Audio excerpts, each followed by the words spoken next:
And we're live. You're listening to the Hashgraph Enthusiast Show. Hosted by Brandon Davenport, aka It's Brandon D.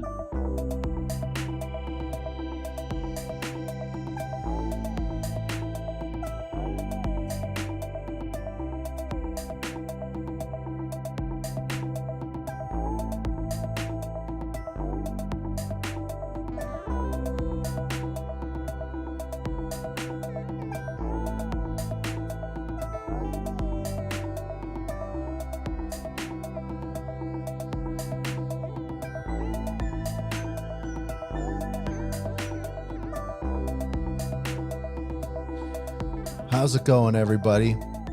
Another week in Hedera, HBAR, Hashgraph, all that groovy stuff. We got some breadcrumbs this week, and I think some breadcrumbs that ended up turning into some actual big news. There's been some very interesting headlines, both from kind of like the community side, and then also from the enterprise side. Leave a comment too if you're seeing the stream okay. I saw that the software that I use, StreamYard, was having a couple issues, so hopefully we're doing all good. But awesome to see everybody.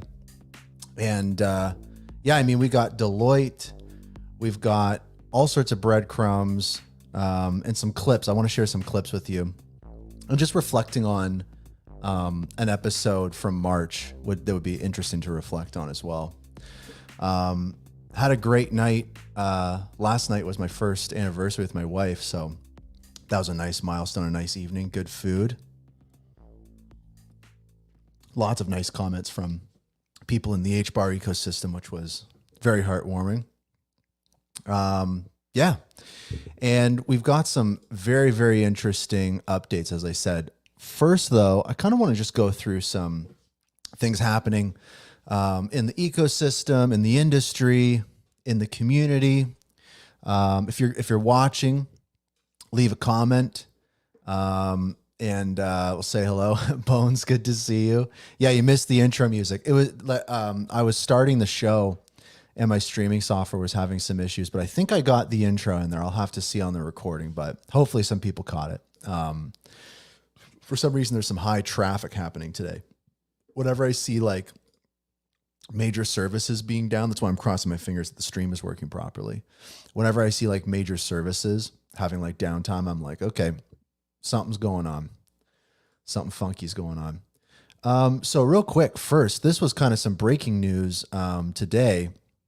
Right off the bat, the CFTC chairman says 70 to 80% of cryptocurrencies are non-securities.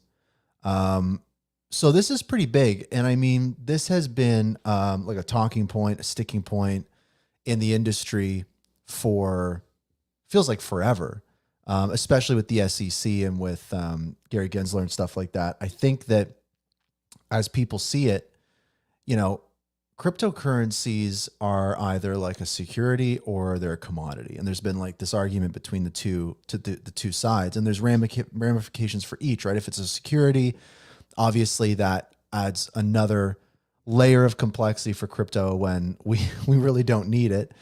And then having it a commodity changes things completely, right? Changes how people can invest in it and the dynamic of it. And seeing that statement just come out moments before the show was very, very interesting. And I mean, there's video of it, you know, it's been confirmed and everything. So that's very interesting. And I'd say that that's something to keep an eye on, because it's going to have a massive effect on the industry if in fact, you know, crypto is deemed a commodity, and especially if HBAR is deemed a commodity. I mean, that would be massive. So we'll have to see. Fingers crossed. This was pretty cool too. Just ripping through a couple posts and updates here from the ecosystem and community. Only LARPing from Karate Combat, which has been going crazy. I mean, the last fight they had, it was KC 48 or 47, I can't remember, but I placed bets on the fight. It was great. As we know, May, the CEO of HashPack, was in Karate Combat, and they're growing. Like they're just seeing consistent growth. And this post was great. So only LARPing, I think he's the CEO or presenter or whoever for Karate Combat, one of the main dudes. I think he literally, choked someone out. But basically, they say, been here for 10 years, obviously meaning the crypto industry, and can't remember a more bullish crypto scenario to date. Crypto Twitter on, what watch, stocks at all-time high, shocking regulatory tailwinds, ETH ETF launching, rates peaked, post-halving, 4 months of consolidation, consumer crypto green shoots, obviously Karate Combat being one of those.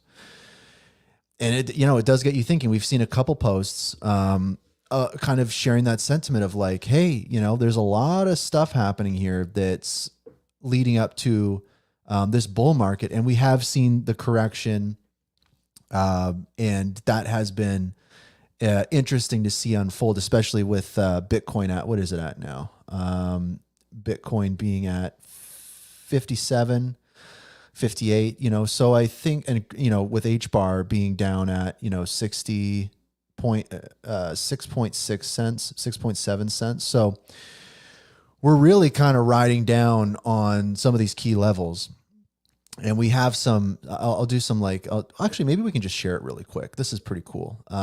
Community member, dude, bruh, whoa. I've been wanting to get this guy on the show. I hope I can get him on the show soon, but no, man, good to see you. Yeah. If you're watching, give the show a share, leave a comment. The more, the merrier. I think there's some other broadcast happening right now too. So I am competing with some other major broadcasts in the Hedera space, but whoa, hold on. Whoa, bruh, dude, bruh. Great username. Provided a little bit of a TA breakdown, a technical analysis breakdown on HBAR, obviously sharing the charts. They're a great source for technical analysis. Like they do some pretty detailed stuff. Again, would love to have them on the show. I don't think they've ever been on a show before, but I find their takes to be pretty good. So the key takeaway here is like there's a green box here that they've been sharing over and over again, and that's the buy zone, right? So what they're talking about in this post is a wick stopping at resistance, right? A wick being on the candle, where the maximum it goes either up or down before the time is closed for the candle. We really are hitting this resistance at 6.7, which is really interesting. It does show some strong support at that level. And the market is, as they say, in a pullback phase. So if the price loses this 6.7 area that we're at, the 6.7 cents, the next target's going to be 6 cents, according to this individual. And then if we drop further down the buy zone, right, which is around here, this is supposedly the area that's really great to buy if you're kind of swinging, I guess. If we drop beneath this, then the next target would be 4 to 3.5 cents. So that's kind of what we're looking at. And the upper area shows predicted price movements. And I think that, this makes sense. This is a pretty straightforward vanilla technical analysis on HBAR. I think most alt charts would kind of look like this if you were doing a technical analysis. And this area right here, I think is another interesting level, is kind of the 17 to 19 cent range. That's where we would actually potentially see some kind of breakout, some kind of new price discovery. So, just, wanted to give a shout out to some really good, I think, technical analysis from the community. So, HBAR, bruh, dude, whatever your username is, awesome stuff. Continuing on here, there was another great piece of content published by the Hashgraph DeFi Alliance, which I help out with. They published this on Medium, and this is a great article they've been working on for a while. I just have to kind of mention it just because it's great, but it basically outlines an ecosystem size step function for Hedera DeFi 2.0. This piece was authored by Liquidity, Bonds of Finance, Serial Finance, Headstarter, Hashgraph, DeFi Alliance. Obviously, there's an angle there's an angle on borrowing and lending, and I've had Brady on the show from Bonzo Finance, and I've spoken with folks at H Liquidity and at Serial Finance and stuff. And seriously, again, when you think about the fact that the American economy, or up here in the Canadian economy, or really any economy, borrowing and lending is more than half of it. Like if we didn't have borrowing and lending, then we wouldn't have an economy. So when you think about the fact that 44% of total value locked on all the other networks is borrowing and lending, and we don't have borrowing and lending on Hedera, really, I think that you can sum up DeFi 2.0 on Hedera as just borrowing and lending. And because when you have that, it implies that a bunch of other stuff is available, like oracles, like we on the last episode 132.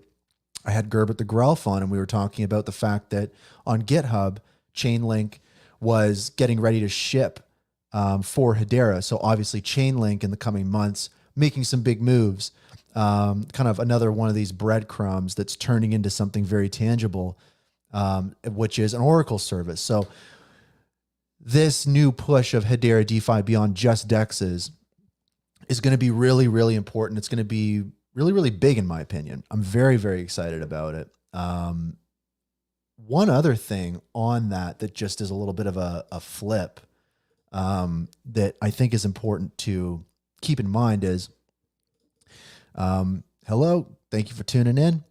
Another thing that I think is important to keep in mind is a key component of DeFi on Hedera is bridging, right? It's making sure people that are on other networks like Ethereum, Bitcoin, Solana, Algorand, like all these other networks where this liquidity is, can take those assets and bridge them to Hedera, bring their stuff with them into Hedera. Many HBAR will know about bridging because when DOVU was originally minted as an ERC20 coin before they did the migration to HTS, many people that were buying DOVU early, and I mean like 2020, 2021, even 2022, before Saucer Swap existed, what you would do is you would buy DOVU on a centralized exchange, and you'd go to HashPort to bridge that DOVU token over to Hedera. So that's how a lot of people got into DOVU and experienced bridges. And I saw this post on the Hedera subreddit.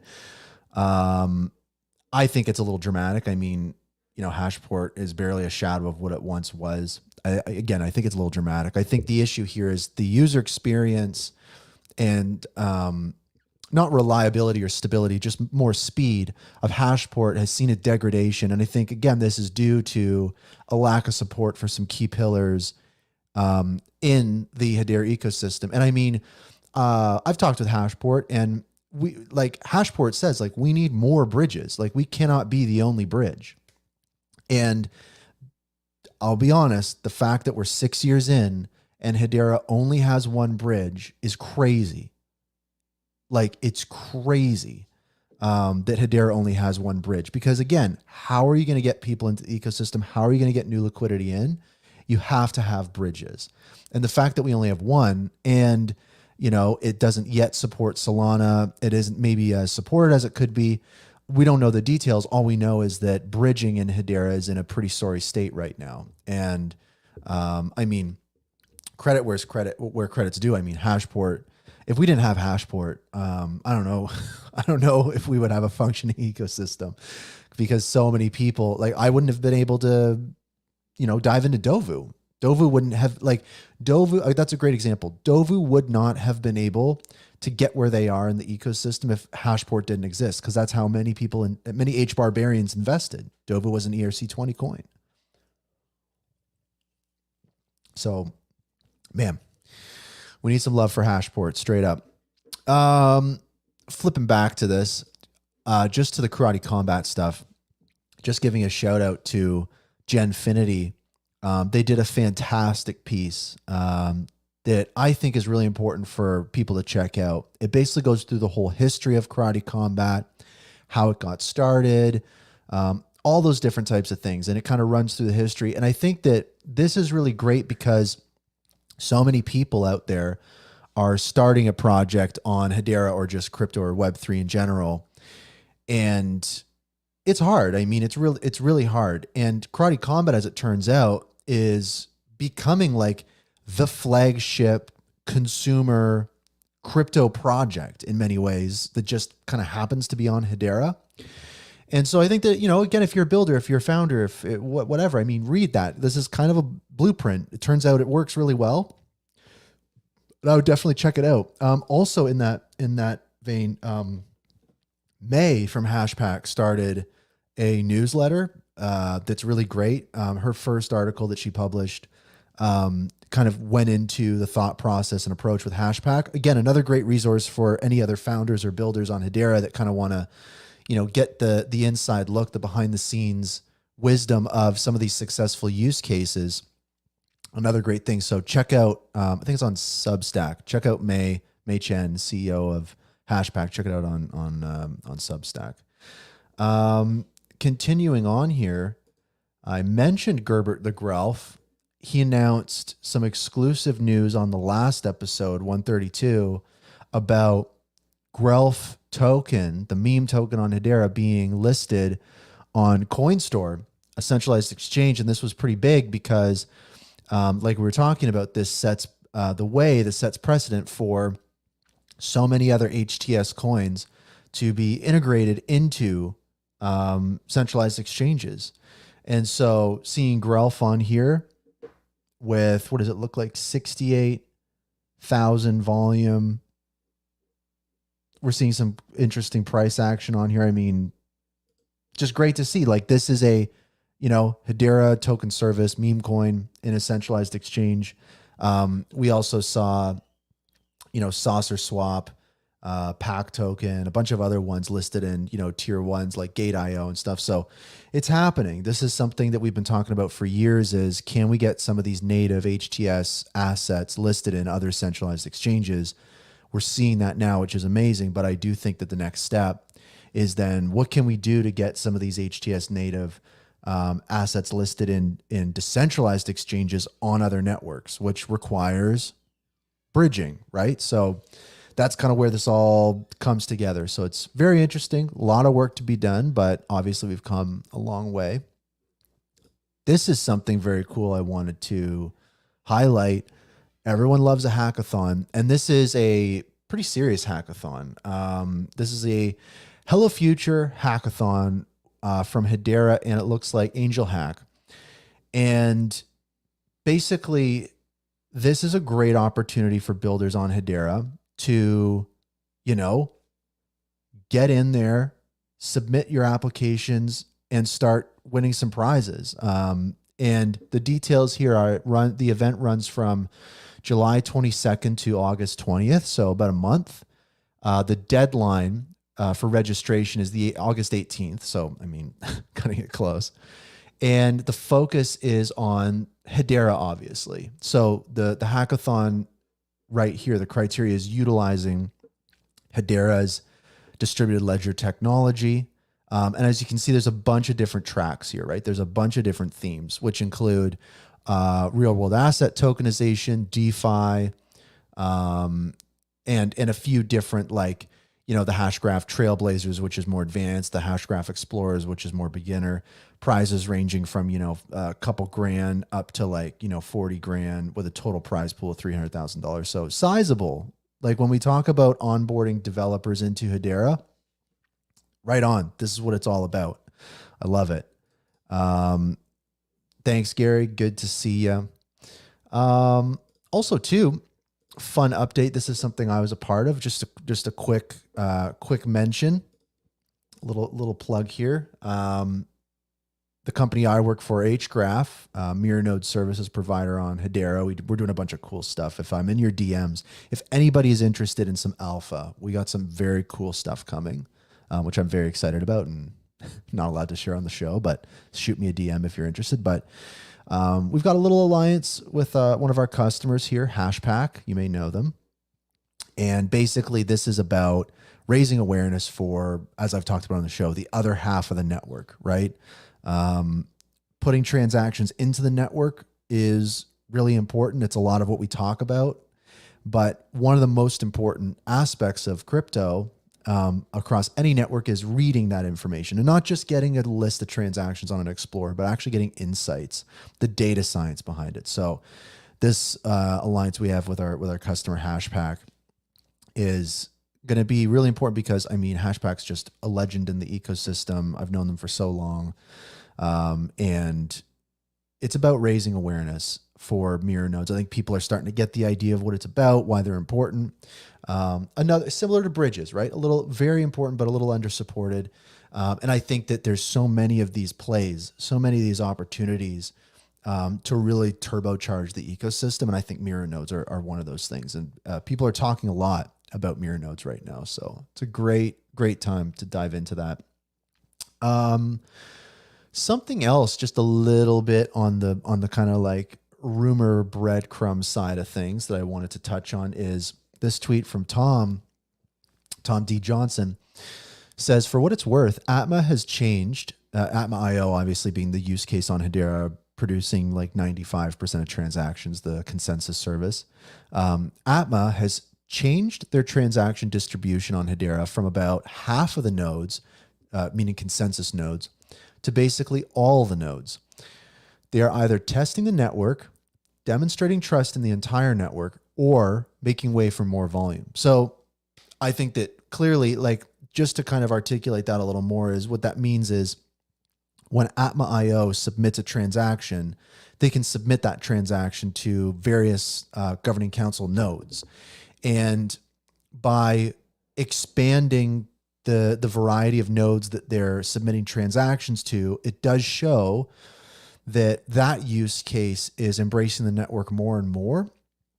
And it shows that the trust is growing in the network. And I would agree that it is a sign of scaling that use case, because if you are going to be growing the amount of transactions you're going to be submitting to the network, for performance reasons, you're going to want to distribute those transactions amongst more nodes, right? Just logically. So the breadcrumb here is, can we expect to see an increase of transactions from Avery Dennison AtmaIO on top of the ongoing kind of looming question of when will that use case transition from subsidized to unsubsidized? So we'll have to see. We're keeping an eye on it.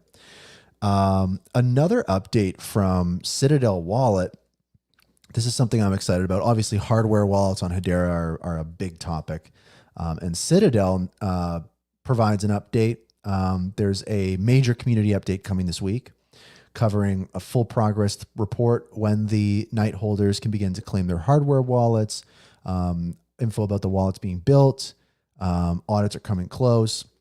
So we're keeping an eye out for an update from Citadel Wallet this week. Obviously not today, but I'd expect it maybe, tomorrow, Thursday or Friday. So we'll have to see, but good stuff. I love to see kind of these hardware use cases on Hedera. I think it's critical.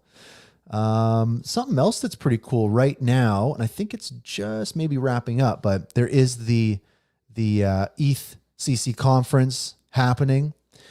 Patches from Swirlds Labs is giving a talk on tokenizing real world assets. So there's Patches there. Quite a groovy venue. Maybe someone's house, I don't know, but that looks very schwanky. Good crowd. And clearly, Hedera and Swirlds really embedding themselves in this real world asset discussion, especially all the action we've seen with RCAX and how they're tokenizing like money market funds with Aberdeen and BlackRock and all these other different things. I think that the real world asset narrative will continue picking up steam. I don't think that this is all we're going to have. And it's very cool to see Hedera in the center of that conversation, both like we see here with developers and then also just at the enterprise level. And Hedera has the stablecoin studio and all these different types of things. So yeah, honestly, really, really interesting stuff. And shout out to Patches, spreading the good word. I've been told that I've got to get Matt Smith. He's on the show again, the CTO of DOVU. It's so funny. I get people sometimes that just want guests on the show. So, as folks know, it's easy to call into the show.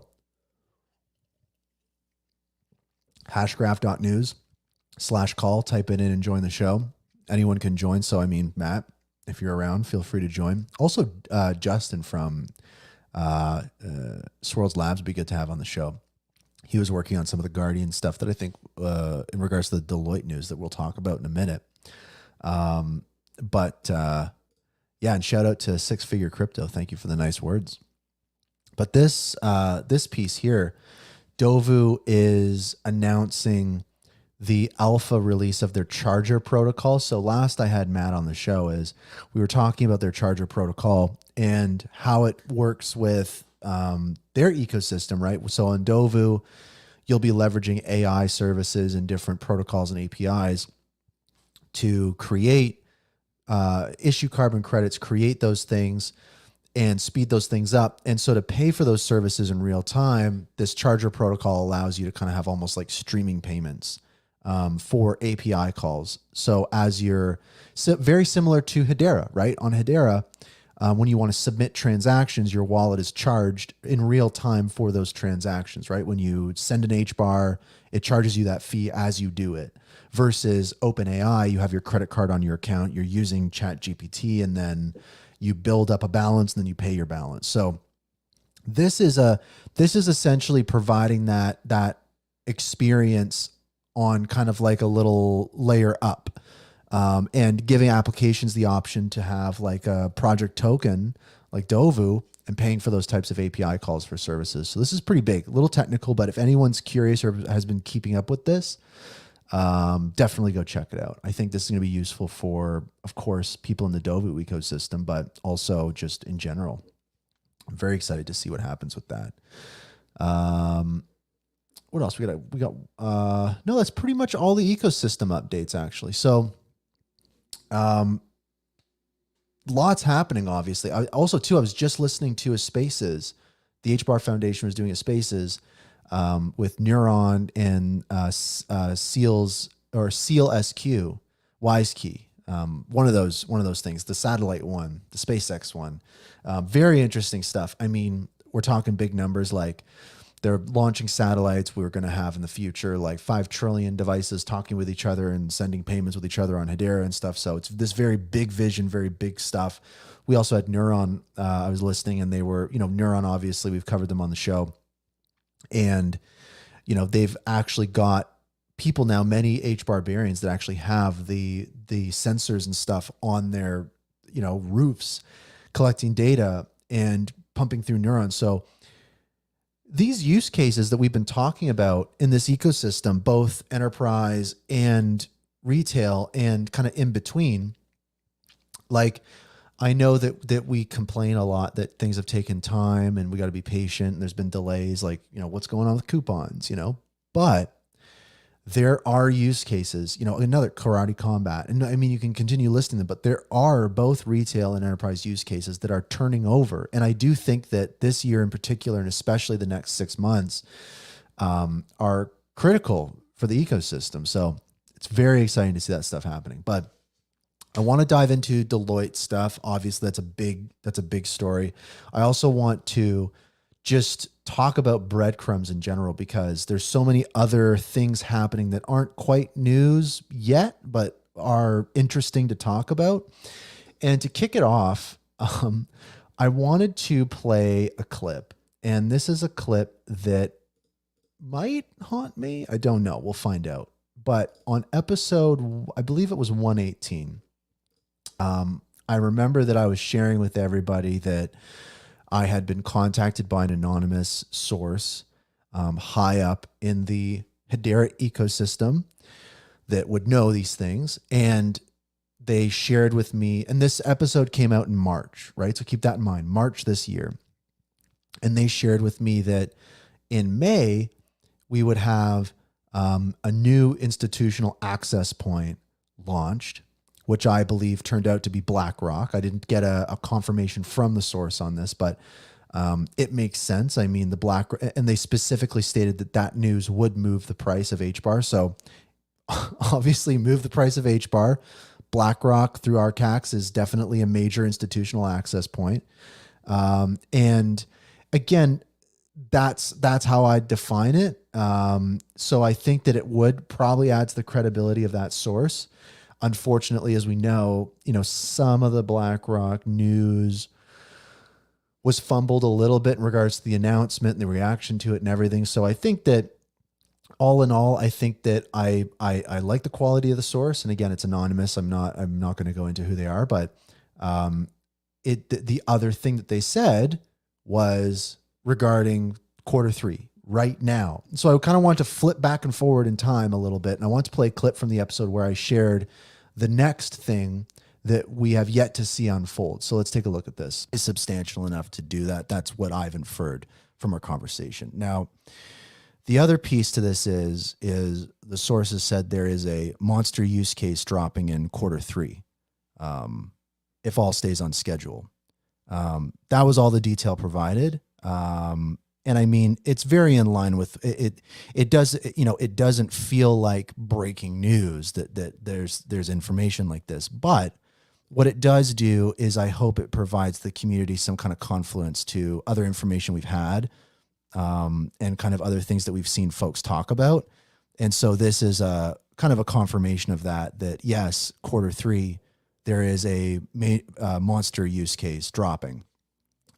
I think the main question immediately in my mind is, okay, so I think about a monster use case. Obviously, the direct analog to that is AtmaIO, right? The use case that's driving, throughput on the network, right? The definition of a monster use case so far is, 1500 TPS. So the question in my mind when it comes to this, the information the source gave me is, is this going to be a subsidized use case, or is this going to be the first major use case that is kind of, powered under its own? So that clip, I wanted to bring it up because we've entered Q3 now, right? Q3 is July, August, September. And so for me, I look at that clip and I go, okay, I hope that it doesn't come to bite me in the ass, because I know I'm putting the kind of reputation of the show on the line with these kinds of anonymous sources. No, this is actually great. I was actually thinking about this. What if I could interview myself?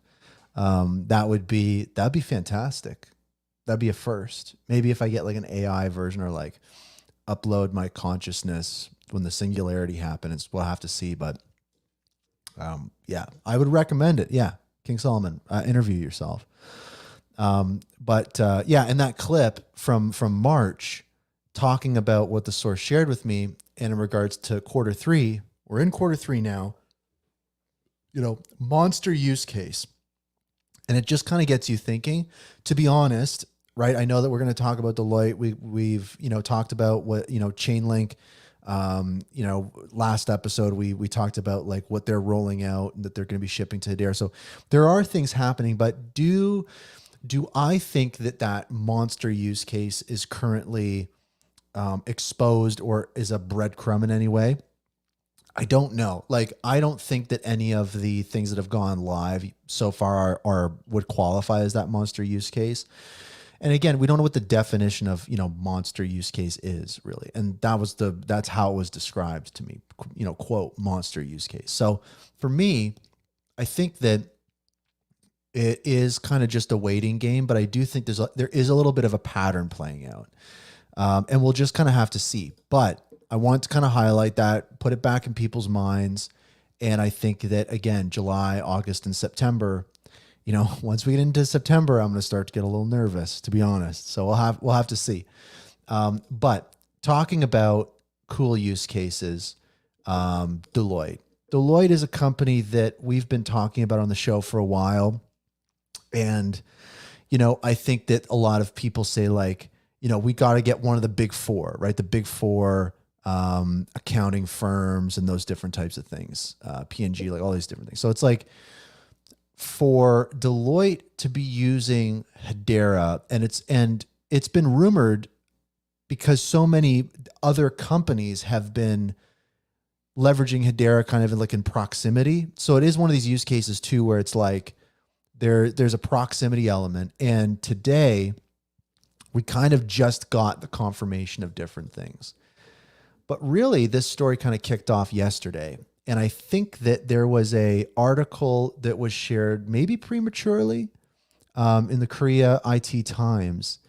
And this was dated for the 10th, right, today. But people were sharing links of it yesterday on the 9th here in the Americas. And this basically highlighted that, the Hashgraph Association has partnered with Deloitte. It's a joint initiative to improving companies' ESG impact and sustainability claims. So this goes right into the pocket on Hedera of the use case with the Guardian of, tracking provable, ESG events and initiatives. And as we know, and we've talked about at length on the show, how valuable that is for enterprise. Famously, Microsoft has said, there is not enough quality carbon credits in the world for us to offset our carbon. And then also the fact that the ESG space is just so riddled with essentially scams. The credibility of a lot of claims that companies make are just not taken seriously, even if they are. So what Deloitte is basically doing here is offering a new service or product to their customers, leveraging Hedera that will yield a better result than their competitors, essentially.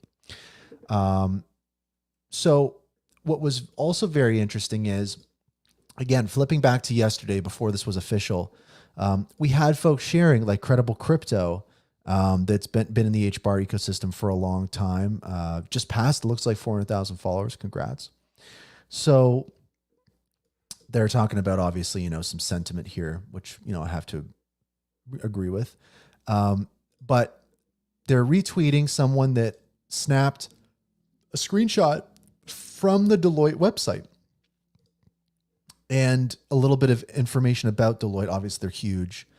And so that really got people interested. And it really, in like less than 24 hours, we had a rumor and breadcrumb transform into an actual legitimate use case on Hedera.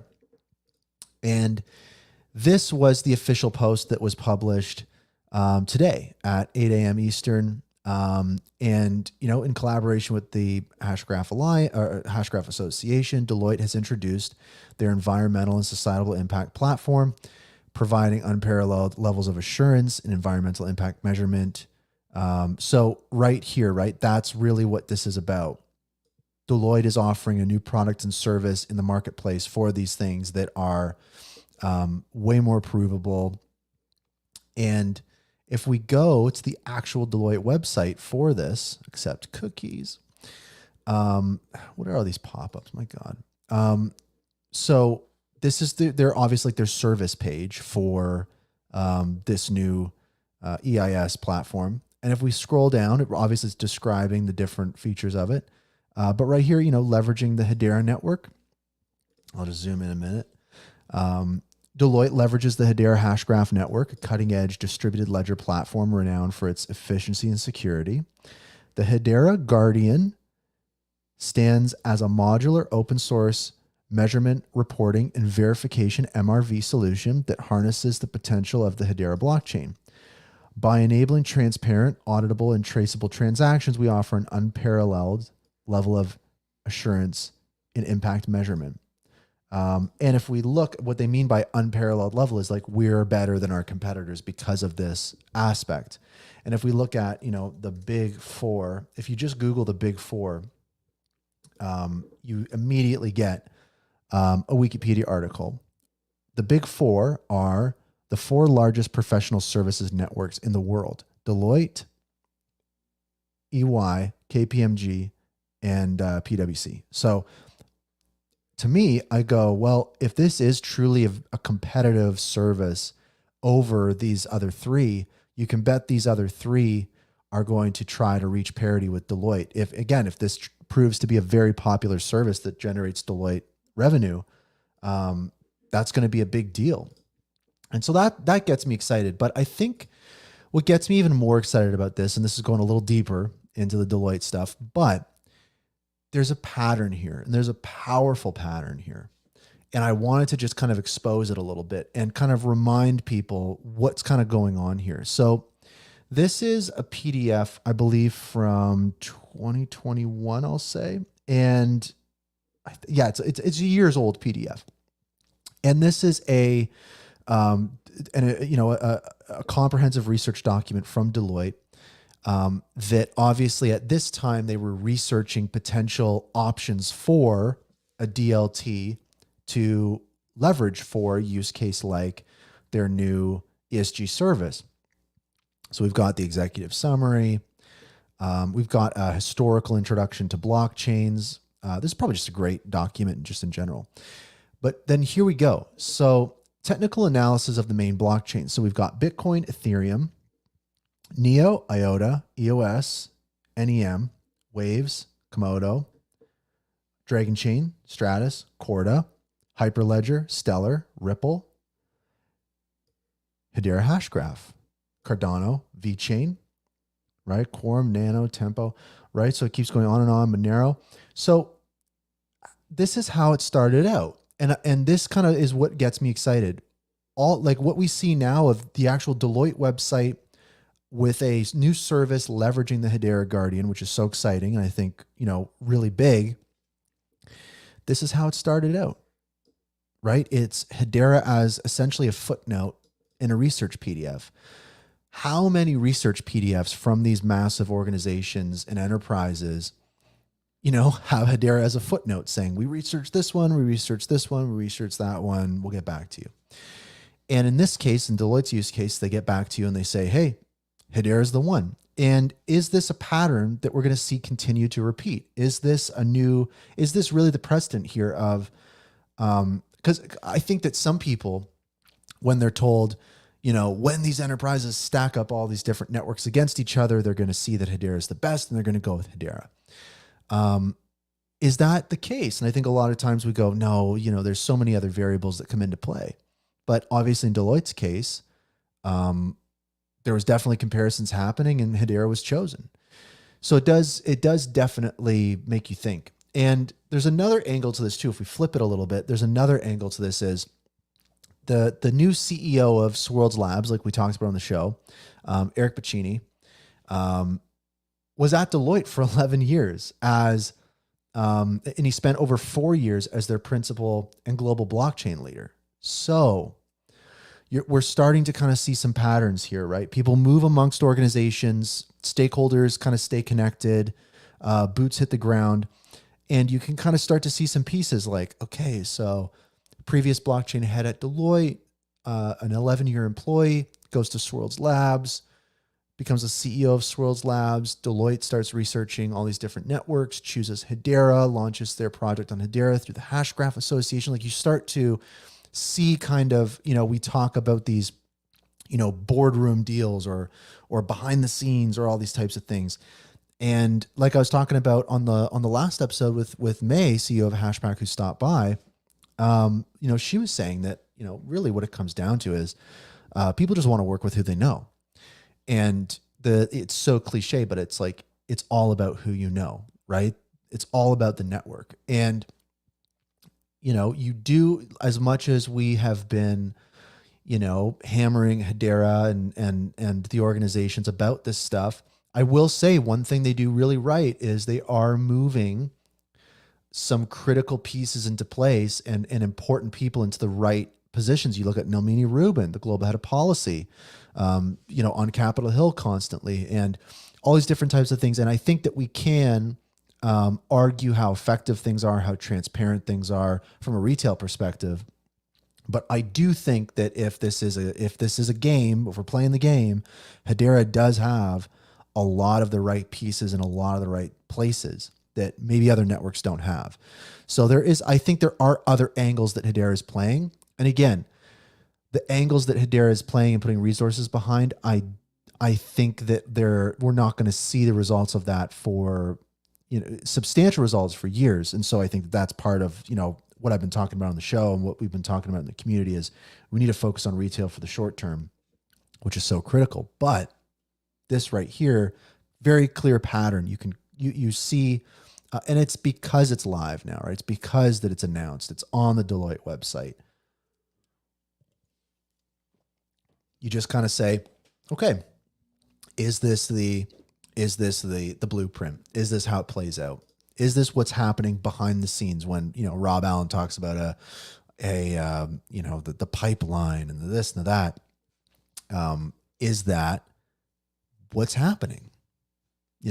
I think that there might be a lot of this happening behind the scenes. And I even think about use cases like the Coupon Bureau, right? Just as an example, I don't think this would be an episode of Hashgraph Enthusiasts without talking about coupons. Just as another example of what's happening is Coupon Bureau has a new CEO, as we knew. Toshiba has integrated the new 8112 AI coupon standard into their point of sale systems. Toshiba's point of sale systems are the most ubiquitous across the retail landscape. So there are these moves being made. But the work and the news is so boring, right? It's enterprise. We got to be patient. It takes time. It's opaque. It's boring, but it is going to drive a lot of growth for the industry. So it is a black box. And I think that's as a community, kind of what we're talking to is like, we get it. We believe in the mission. We believe that we will see the results. We believe in this, 100-year-old company, but there are kind of like the known unknowns, but it's like, what are the known knowns, right? What do we actually know? It's like, we actually know that retail adoption accelerates enterprise adoption, right? We can't be in a situation where enterprise is saying like, hey, Hedera, you need more retail. And Hedera is like, no, we want enterprise, So I think that, we've talked that in circles. But I just wanted to kind of, look at this story through another lens, right? And the other question that this raises with Deloitte, and to me, this is the big one, is Deloitte has been, like when we talk about potential new governing council members, people predict all different companies all the time. And one that is brought up because of some different connections is Deloitte, right? And when you look at the criteria for a governing council member, this was talked about quite frequently, that they have kind of like recalibrated how they onboard governing council members. There's a lot more scrutiny put on new members. And I think that effectively there's a requirement that the prospective governing council member already has a use case on Hedera before they can become a member. And so this is that box checked for Deloitte, right? Deloitte has a use case now on Hedera. And so it kind of makes you think. Also, too, I mean, I posted a meme today about the governing council meeting minutes and how they are late. So, is the governing council meeting minutes late because they were talking about adding a new governing council member or whatever it might be? So is Deloitte going to become a Hedera governing council member? I think that before it was, out of all of them, I think that is one of the more likely ones. I think that in my mind, to be honest, it is highly likely we'll see a governing council member announcement this month. And I think that out of all the different options, it would not be a surprise if it was Deloitte at this point. So we'll just have to see. I would be, I think that because we were promised by so many people that the governing council would be filled this year, and that, we would stay at a pace of about a new governing council member every month, we are slacking in that regard. So I think that, to be honest, I would be disappointed if we didn't have a new governing council member this month. Are governing council members that important at this stage in the network? I think that's strong enough that, but we'll see. Anyways, Deloitte as a GC member would be sick. And yeah, let's talk about those governing council meeting minutes. This is important, I think, just because when we talk about transparency, community, also real quick, if you're watching the show, please share it. Let your friends know to tune in, leave a comment. The more, the merrier. We're going to be talking about some more breadcrumbs. So back to the governing council meeting minutes. They're late. We don't have the April governing council meeting minutes. You know, April was a long time ago. 3 months in crypto land is like years. So when we talk about, you know, Hedera really positioning themselves as like the adults in the room, the trust layer of the internet, more trustworthy than other networks, et cetera, et cetera. You really have to like focus on the basics. And here, the basics are set by Hedera themselves on the website, right? Minutes are posted within 30 days of approval by the governing council, typically a few weeks following each subsequent meeting. So April, right? A few weeks, you know, it takes you to like late April, then usually a month after. So these should, like, according to Hedera's, you know, promises essentially for this information being dispersed, it's like we should have had the April governing council meeting minutes in May or June, right? And this has been happening frequently. Like, Hedera has been really late putting out these governing council meeting minutes, and the meeting minutes themselves aren't like super duper detailed. We don't get a ton of information. And so it's a difficult position for the community, because when you think about changes they made to staking, or changes they made to governance or structure or whatever it might be, not being in the loop about those things in kind of real time. I think that, you know, I think that it's really important for Hedera to take a minute here and go, are we even doing the basics properly? Like, if these governing council meeting minutes are such an important aspect to the governance, like, why can't we get them out in time? Why can't we get this communication out in a timely manner? And so the other thing here, it's not just the community saying it, right? If we look at this post from Christian Hasker, who was previously at Swirlds, and was attending, you know, most, if not all, of these governing council meetings, you know, people complaining about them being late. Christian Hasker says, yesterday, he says, I have no visibility into this any longer, but it probably means that the council did not vote to approve the April minutes at the May meeting and the May and April minutes at the June meeting. It would be great if they would communicate the delay for transparency. And I think this is the key thing here. It's like, why can't Hedera put out a tweet? Why can't Hedera put out a communication that says, hey guys, meeting minutes are held up because, you know, they're like, you don't have to give a reason. Just acknowledge that things are late. That's all that I think the community is asking, is just some acknowledgement. Because it definitely is a big gaslighting for Hedera to be like, we're adults in the room, we're most trusted. It's like, guys, you got to do the bare minimum. You got to get the meeting minutes out. And if you can't, just acknowledge that, you know, at the very least. So I think that that's an important thing. Griping over, I mean, it is what it is. And I do agree with this as well.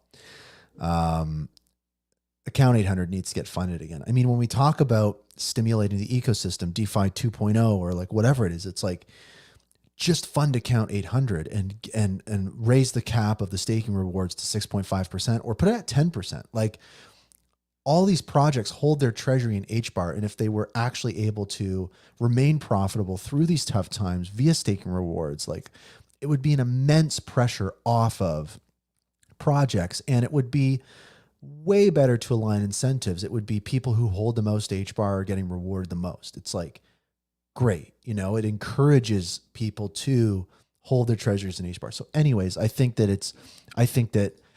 if there was one thing that I would say that Hedera could do or should do right now, it's you have to get account 800 up. You have to raise the reward emission rate. Like, you just have to do that.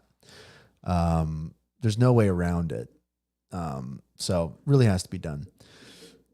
On that though, this is a great kind of segue into a clip from the HBAR Bull show that I watch religiously. I hope everyone watches the HBAR Bull show. The Shark Bite segment, which I think is probably one of the most important content pieces in the ecosystem. Rob Allen, who is, you know, Rob Allen is a governing council member at Australian Payments Plus. He was at the HBAR Foundation. He was at the Hashgraph Association. He started out as just a regular old community member. So Rob Allen is kind of a rare person in this ecosystem. And he speaks to something pretty important, right as what we're talking about. And it's in response to something that Brandon, the HBAR Bull, said, which I think both points are really, really good. But I like how Rob Allen reframed it and kind of pushed back and kind of reiterated what I think a lot of the community is feeling. And so check out this clip. I think that Rob Allen does the best job at distilling the recommendations of the community for Hedera. Check this out. Dapps themselves will obviously build capability on top of those things. What I think one of the things, we're starting to get to the point where we can let success breed more success. We don't necessarily, there are certainly places where we have to do exactly what you're saying and build out infrastructure, key infrastructure in the space. But there's also things where let's let the market decide what's going to be successful, allow them to start to gain traction, and then support them with some of these entities like the HBAR Foundation, like the Hashgraph Association, once they've started to get that success, to take them to that next level. We may not know what's going to have the most success, but after we allow them to gain that traction, we might be able to see with a little bit more clarity where we're going to see that success in the future.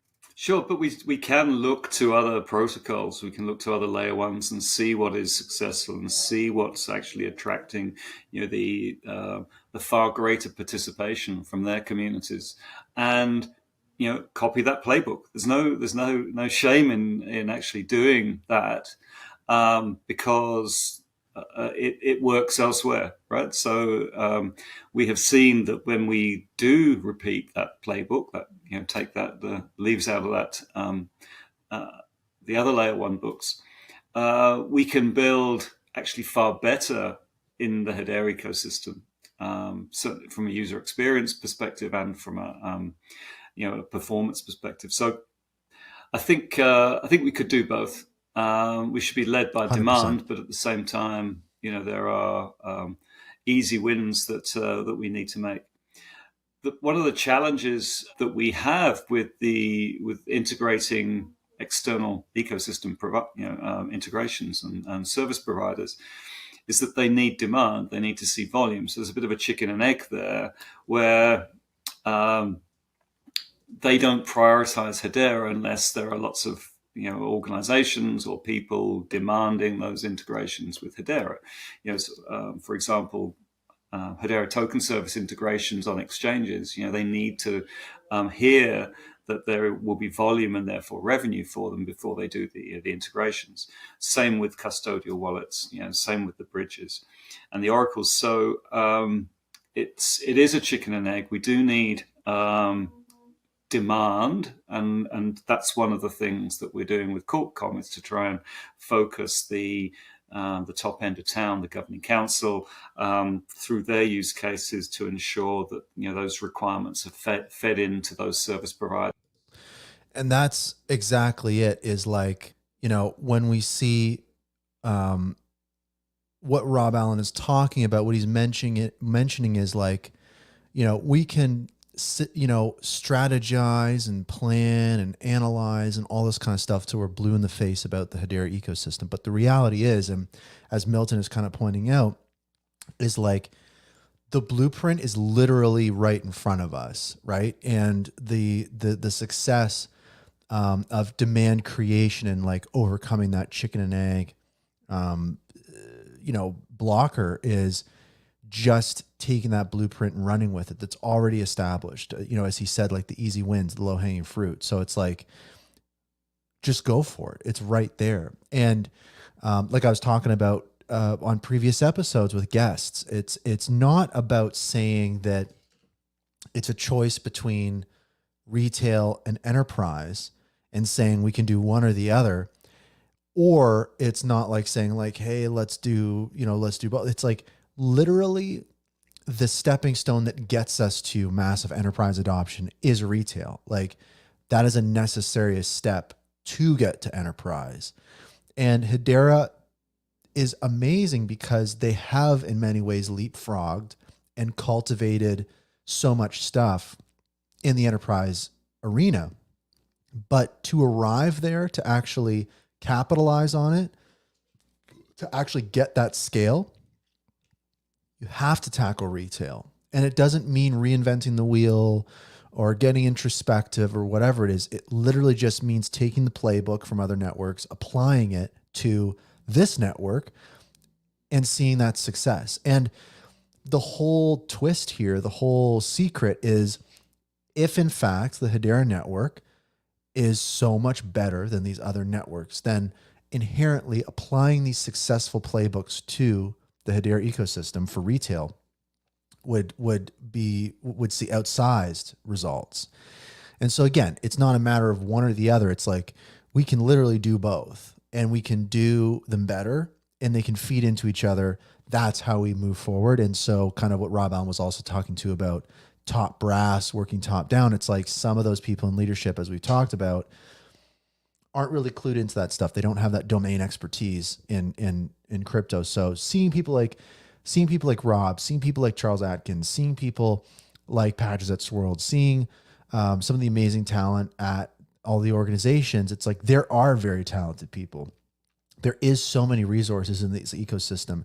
And I think that it's definitely in line with what we talked about last week.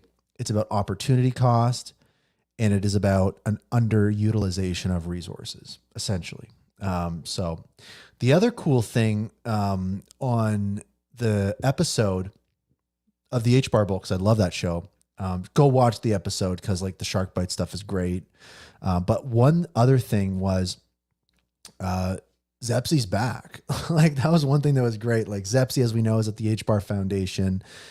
You know, everybody's like, you know, got their opinion about the HBAR Foundation, but we have to remember that like there are just so many rock star people in this ecosystem. Like Rob Allen was talking about a couple different people at the foundation, and there are just genuinely like top talent people that Hedera has been able to attract, both from just job postings or just hiring from within the community at these different organizations. And Zepsi is one of those people that not only is like a community HBARbarian crypto native degen guy, but he's also at the forefront of like so many different like major organization enterprise type things at the HBAR Foundation. So it's like, it is important to disconnect your feelings towards a particular brand or organization, and then potentially the massive talent individuals at that organization, like not discounting that entirely. Like we still have to remember that like there are incredibly talented people at these organizations. I think the gripe is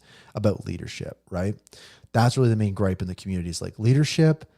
But I do think there's just a ton of talent at a lot of these organizations, which again, we're talking about opportunity cost, underutilization of resources, et cetera. It is what it is. But the other, just on that, before we just move on to some other stuff, is like, you know, Rob Allen on the recent Shark Bites has been talking like he wants to hire people from these organizations. He's like listing these people he likes at the foundation, the association, all these types of things. Like, if you want a job, I'll hire you, these kinds of things. So like, I start to think like, you know, what could Rob Allen be up to? Talking this way, because I've never seen him talk like that, calling out specific people, literally being like, I'll hire you. So pure speculation, pure, not even a breadcrumb, just literally inferring from what Rob Allen is saying. But like, it's been 2 Shark Bite episodes so far, and he's been just like, you know, building his dream team. So we'll have to see. I don't know what that means. Another topic I want to talk about, and then we can start to wrap things up a little bit, is the conversations around Hashinals on Hedera. And I don't want to spend too much time on this. I just wanted to share some thoughts. I think that Hashinals are very interesting. And if you're not familiar with it, basically Hashinals are maybe pulling back a little bit. So when we talk about Hashinals, and we'll keep it pretty simple, we're talking about NFTs.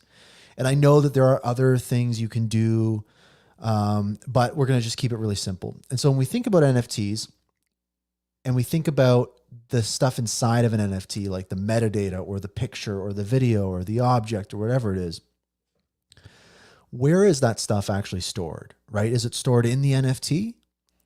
And it's not. There are services like IPFS and then also Arweave that host these files for these NFTs. So when you have an NFT on Hedera and you have an image and all these different assets, effectively the NFT is linking to these assets on these services. And there have been troubles with IPFS because these different services rely on incentivizing people with hard drives, essentially, to keep files on those hard drives, pay for those power bills to keep those hard drives not spinning. It's not 2004 still, but like keep those hard drives and servers active so people can access those files from a decentralized network of storage. And with IPFS, we've noticed a lot of less popular Hedera NFTs go blank, essentially, right? You open your wallet and they're just not there because you can't see the files inside of it because the connection is no longer there. Whichever group has been incentivized to store those files no longer feels incentivized to do that. The decentralized nature of it. And then there is the comparison of like, well, if you pay for, host the files on Google and you pay for it yourself, then sure, they'll be up forever. But what happens if, something happens with Google? So there's all these, it's bubbling into this thing of like, what is the actual solution? Like, what is the way to permanently store files, whether it's a couple kilobytes or whether it's a gigabyte? Like how do we do this? And the solutions have been really interesting. Like Arweave is a very interesting solution. It's like essentially like a new network specifically designed for file storage. Great alternative to IPFS and especially like just centralized storage or like hosting on AWS or whatever. So really great. But then something interesting happened, which was ordinals, right, on Bitcoin. And what that meant was files themselves could be inscribed onto the actual blockchain. So the files were actually hosted on chain. And what that meant was as long as Bitcoin exists, you can access those files, which is very, chaotic and fun and appealing. And it led to billions of dollars of value being moved through ordinals, as we saw, and all other networks doing their own flavor of inscriptions on Solana and Cardano and this and that.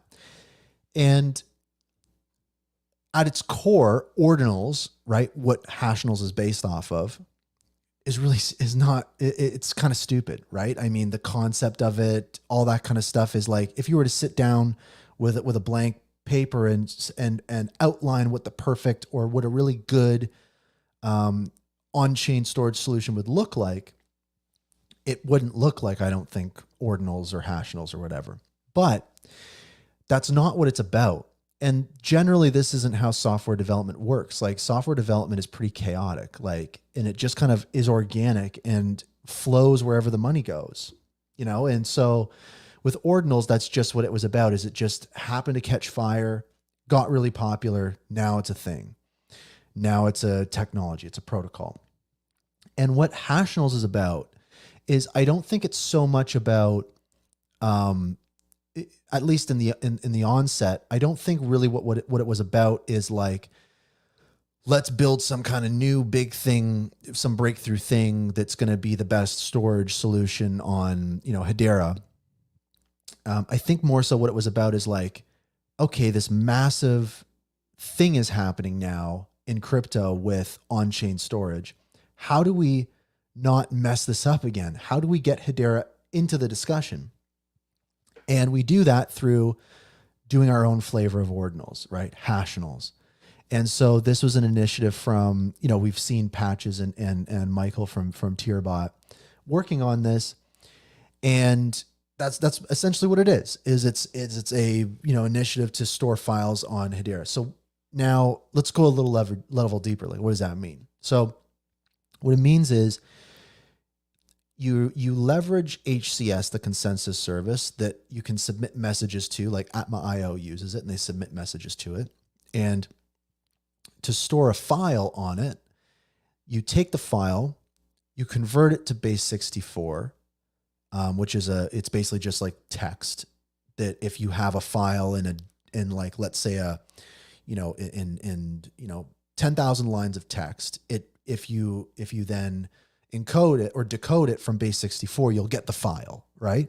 So if it's just text, then that means what you can do is you can take that big long base 64 string of this giant file and you can write that sequentially to a bunch of HCS messages, like maybe it's a couple hundred or a couple thousand.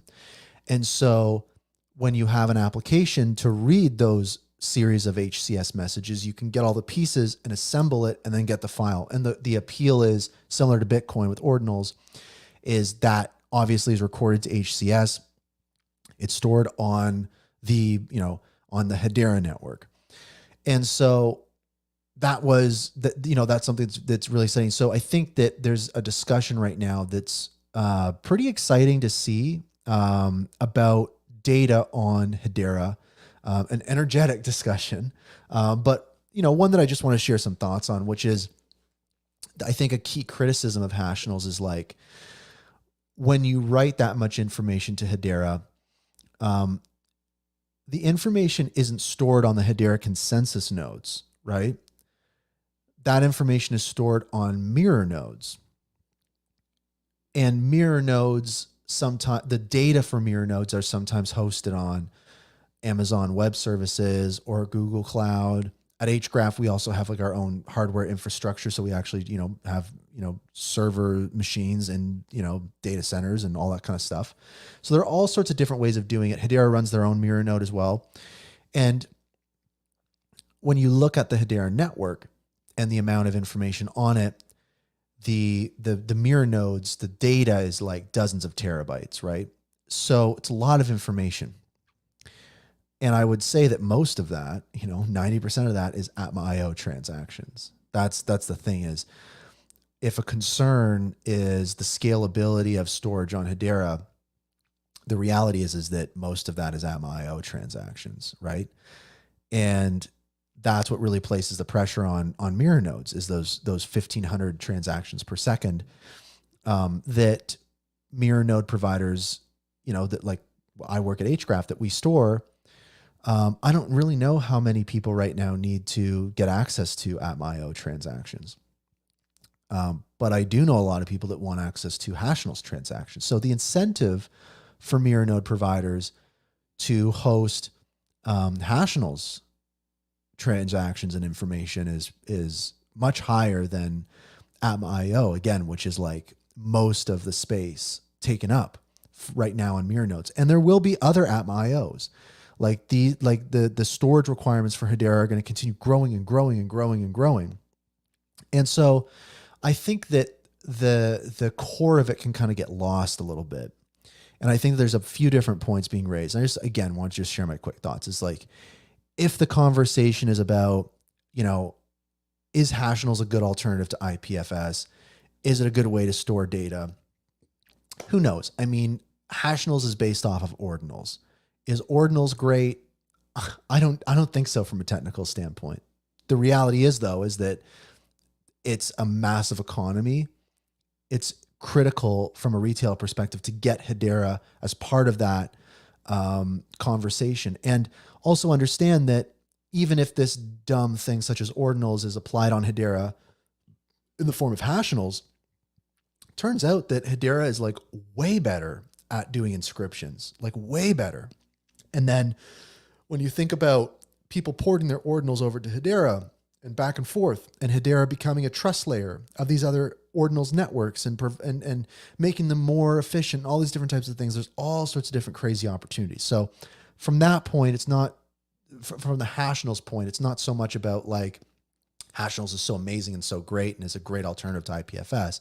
It's more so, this is getting Hedera in the discussion. And along the way, we've discovered that okay, wow. So this Hashinals thing on Hedera, it turns out there's a bunch of other stuff we can do with it because of the way the network is set up. And those things are not possible on other networks. So it's this natural line of curiosity. It's this natural hacker culture. Like, this is the cornerstone of retail that's exciting. And it's like, also too, it's just another option. Now you can use IPFS, Arweave, or Hashinals, or all three if you want. Like, it's good to have choices.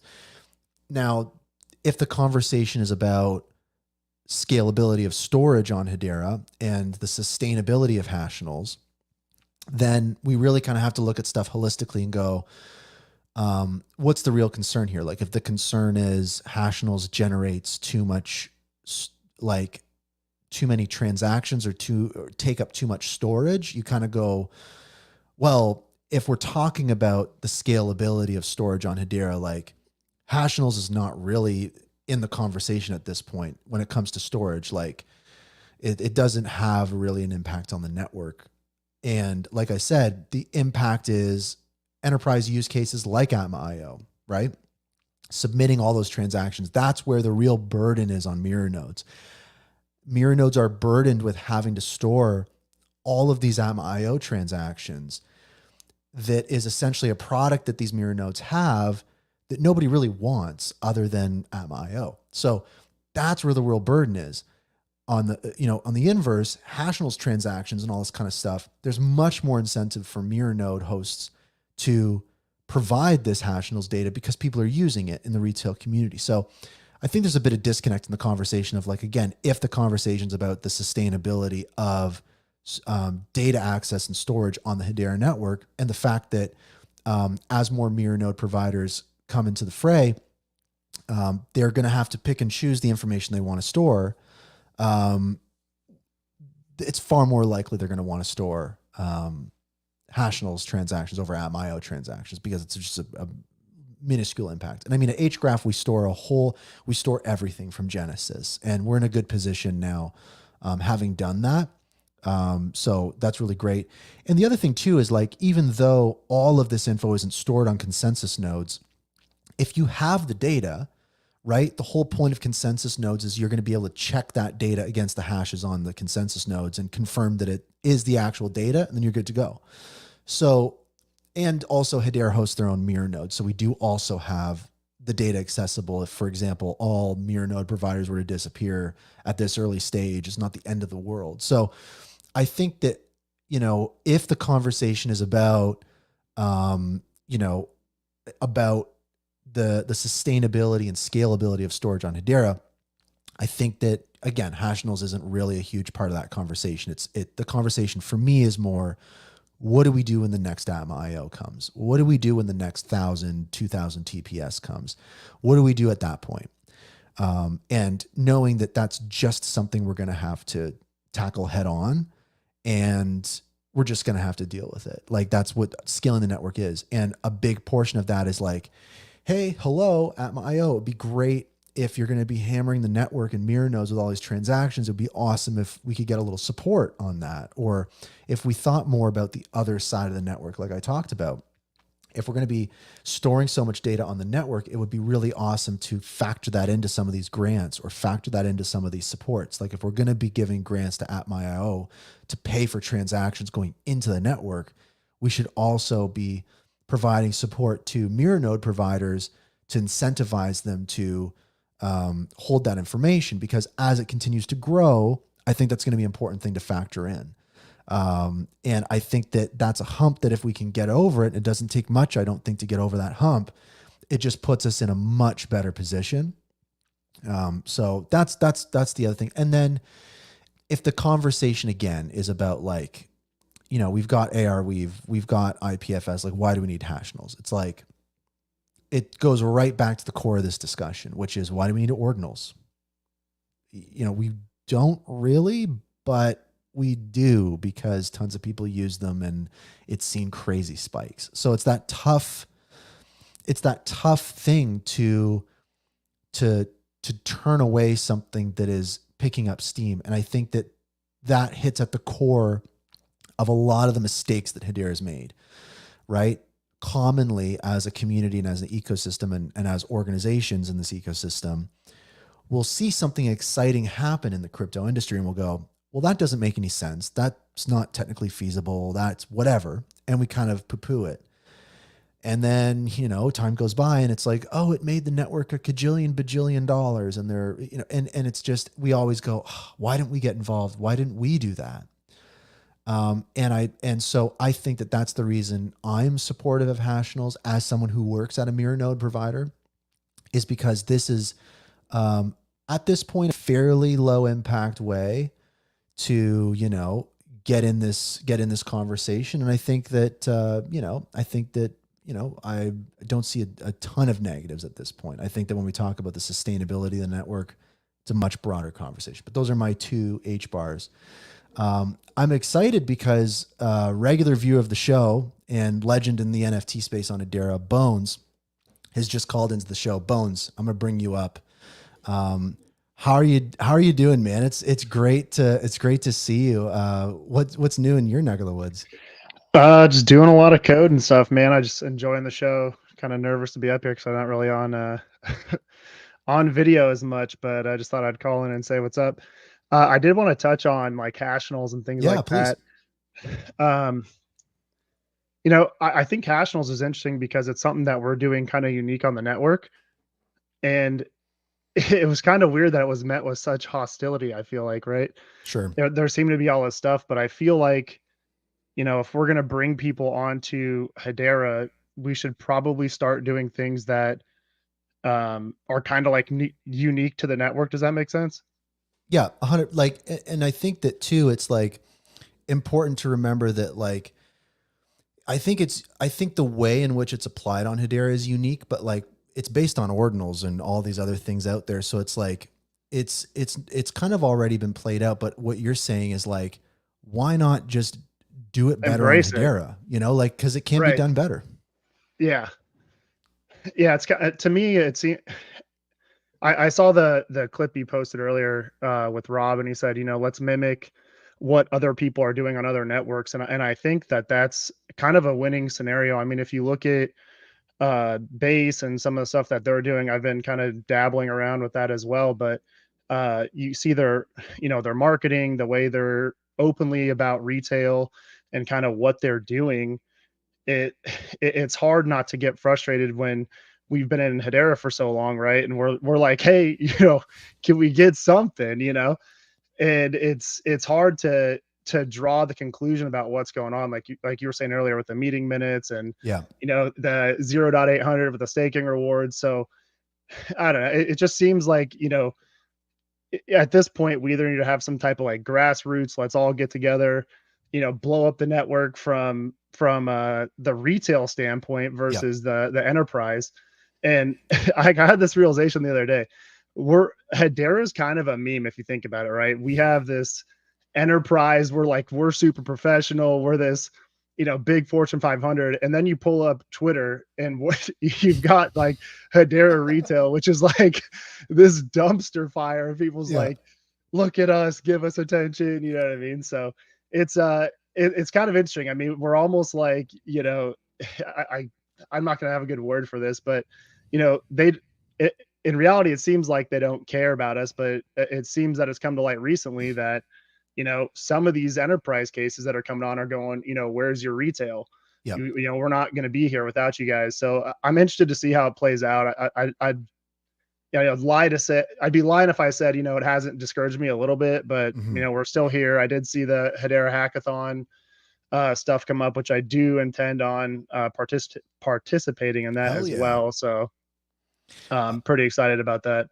I was going to say, I wanted to ask you a question. I've asked a few people this question, but I mean, you know, governing council, if you're listening, I mean, you know, Bones is like, you've been in the Hedera ecosystem since day one. I mean, like you were kind of in the crowd, like even before we had the token service and before NFTs, like you've been around, you were one of the first with like the HBAR collection and stuff like that. And so I would ask you, you know, if you were to like really go back and think about where your head was at, let's say back like 2020 or 2021, when, you know, the possibilities were limitless and the sky was blue and everyone was so excited on Hedera. Like if you were to almost like take yourself now and time travel back and kind of explain to, 2020 bones, what's happening now, what do you think that reaction would be from, back in time bones? I mean, it's hard to say.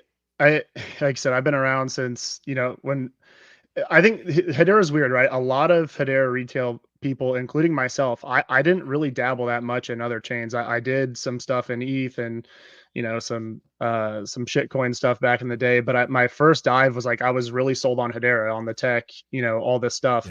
Yeah. I think what we didn't realize back then was just kind of how much the network was in its infancy. And we all thought, well, that it's enterprise. You're going to have, and you look at the council, right? Google, Boeing, all this stuff. And you're like, well, if these guys are here, there must be crazy stuff going on. And there probably is behind the scenes, if there's nothing they're not talking about or NDAs or whatever. But I think we thought that since that was this whole thing, there was going to be a huge retail spike. And we've seen it, with some of the stuff that came out. I mean, we've had the Hedera Heat Wave, which I think is, largely influenced by great creators like Hangry and Panda. And he did a great job bringing people on board as well during that time. But I think if I had to look back at it and give a stark comparison, during that time, I was just making pixel art and we were doing Twitter DM sales. I mean, I'm sure there's people still here. Google Forms, the Google Form punk drop, literally good old days. I mean, even how we got started was, I put out some random pixel art online and someone's like, can I buy it? And I'm like, oh, okay, I guess I'll make an NFT, and that's kind of how we got started. But yeah, I mean, it's just, it's interesting to see where we are now. I do wish there was more of the council members building on the network. I know that that's true, that we know that some of them aren't even building. And I think that might be why there's not as many council members, I guess being onboarded. Maybe that's a reason why they're kind of like not doing it. But it's different now. I mean, I've definitely jumped. I've spent the last 2 years, doing video game coding, being a game dev. I'm doing network side of things, and now I'm doing on the Hedera side. So I'm kind of like one-stop shop on building a gaming dApp here on Hedera.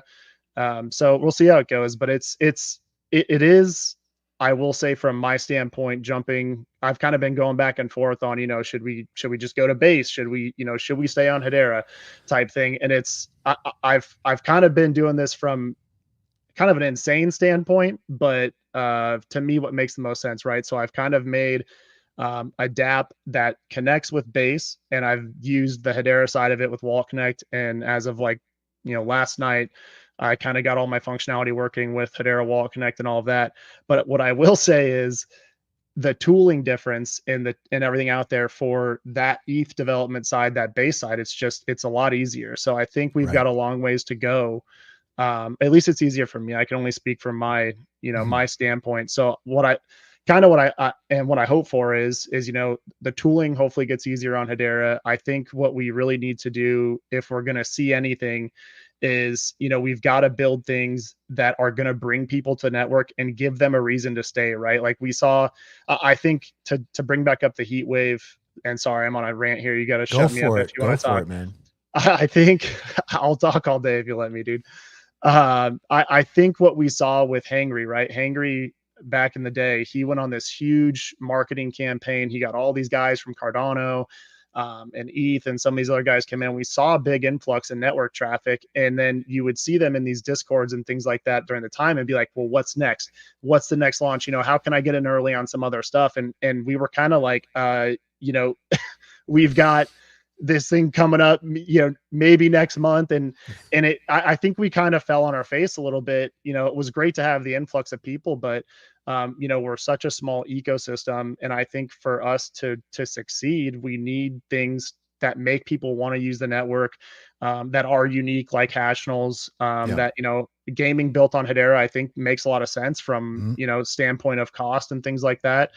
There's not a lot you need to do. I mean, that you can't do on other chains as far as like token gating, and other things as well. But I think, it's just interesting. I I'm curious to see where it goes. You know, obviously I want to build here, but I think we're losing. I mean, you can see it on Twitter. I think people are exhausted from being here for 3-4 years, where Yeah. they see, you know, like you said, no council minutes, you know, no Yeah. 800 staking. And that's part of it too, right? It's like, well, where do you park your HBARs and gain anything? You know, Yeah. you gotta go to, you know, the DeFi protocols and things like that, which is, you know, that's being built out on Hedera too. So it's not that we don't have things building. It's just, I don't think we've done anything that's, not that we haven't done anything. I just don't think there's enough reason for people to go, oh shit, you know, let's look at Hedera because they're doing XYZ. Let's go take a look over there. But, and I think part of that is, you know, the developers. I think we're lacking. I think ETH has a lot more developers than we do. And again, I think that goes back to tooling. I think our tooling is a little different and that sort of thing. So anyway, I'm ranting. I'll stop talking. No, I think you brought up some good points. Like what you brought up for me and kind of what I think of a lot is like Hedera loves and the leadership at Hedera loves to quote, you know, things from companies like Amazon and stuff of like the success. And I think that what Hedera forgets is like why Amazon is so great is they are like self-admittedly like customer obsessed, right? And when you really look at Hedera as, you know, the reality is Hedera is not a Fortune 500. Hedera is a, you know, small startup that has a distributed ledger technology in beta they're making great strides. But the thing is that when you look at being a startup, you have to focus on your customers. Right. And the customers up until now have not been enterprise, you know, and very much so like enterprise is saying to Hedera, you need to focus on retail. And so it clearly like the broad stroke here that we've learned is like Hedera is very much out of touch with their customers, right? And customers being people submitting unsubsidized paid transactions to the network, bringing more customers to the network.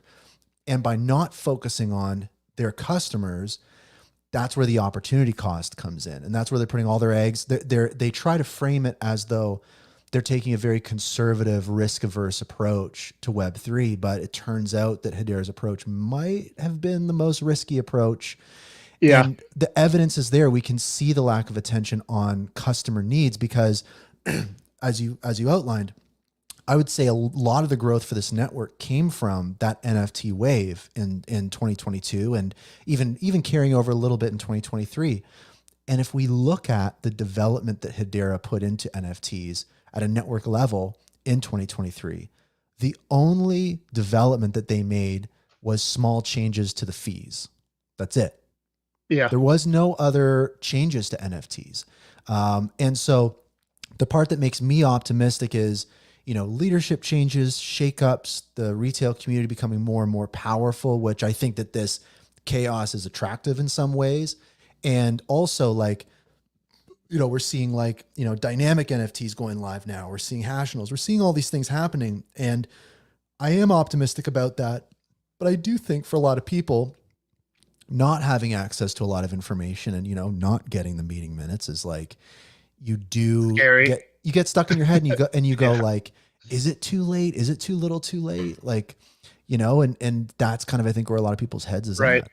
Yeah. And I think when you look at stuff like that, right, you go, okay, well, this is what I think. I mean, I guess I can only speak for me is, you know, you see that and you go, well, if it's just the meeting minutes, you know, why can't we even just approve the meeting minutes? Like what's, Right. you know, and Right. you kind of laugh about it. You're like, well, shit, you know, and I hate to say it, it kind of ruffles your feathers about everything else that's been going on. I mean, obviously everyone's been, even myself included, you know, posting about the foundation and, you know, all that crazy stuff. I don't want to get into it, but